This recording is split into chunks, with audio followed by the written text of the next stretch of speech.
Tergerak karena belas kasih.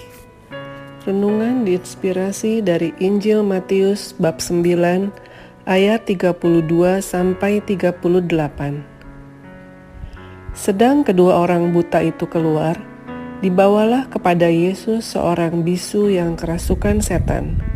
Dan setelah setan itu diusir, dapatlah orang bisu itu berkata-kata. Maka heranlah orang banyak, katanya. Yang demikian belum pernah dilihat orang di Israel. Tetapi orang Farisi berkata, dengan kuasa penghulu setan ia mengusir setan. Demikianlah Yesus berkeliling ke semua kota dan desa. Ia mengajar dalam rumah-rumah ibadat dan memberitakan Injil Kerajaan Surga serta melenyapkan segala penyakit dan kelemahan. Melihat orang banyak itu, tergeraklah hati Yesus oleh belas kasihan kepada mereka, karena mereka lelah dan terlantar seperti domba yang tidak bergembala. Maka katanya kepada murid-muridnya, tuaian memang banyak, tetapi pekerja sedikit. Karena itu, mintalah kepada Tuan yang empunya tuaian, supaya ia mengirimkan pekerja-pekerja untuk tuaian itu. Demikianlah sabda Tuhan. Terpujilah Kristus. Saya melihat beberapa tokoh yang dapat menjadi bahan refleksi dari bacaan Injil hari ini. Pertama, seorang bisu yang kerasukan setan. Dia mungkin hidup terasing, dijauhi oleh keluarga dan tetangganya.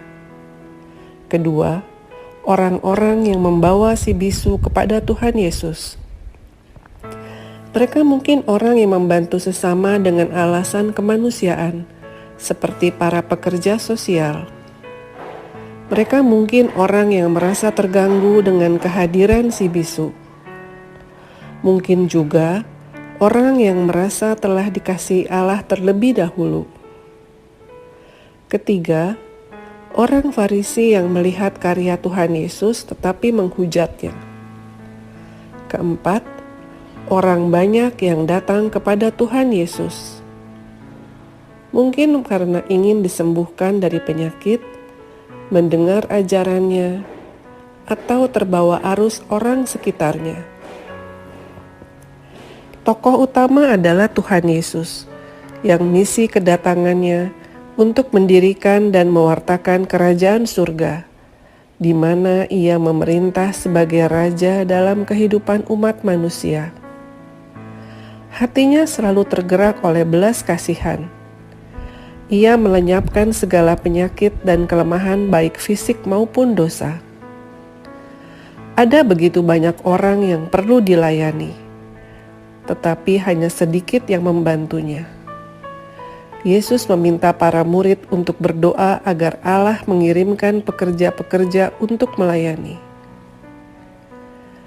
Maukah kita bertindak seperti Tuhan Yesus yang tidak mempedulikan pendapat orang, tetapi tetap melakukan perbuatan kasih, walaupun pelayanan kita tidak dihargai orang?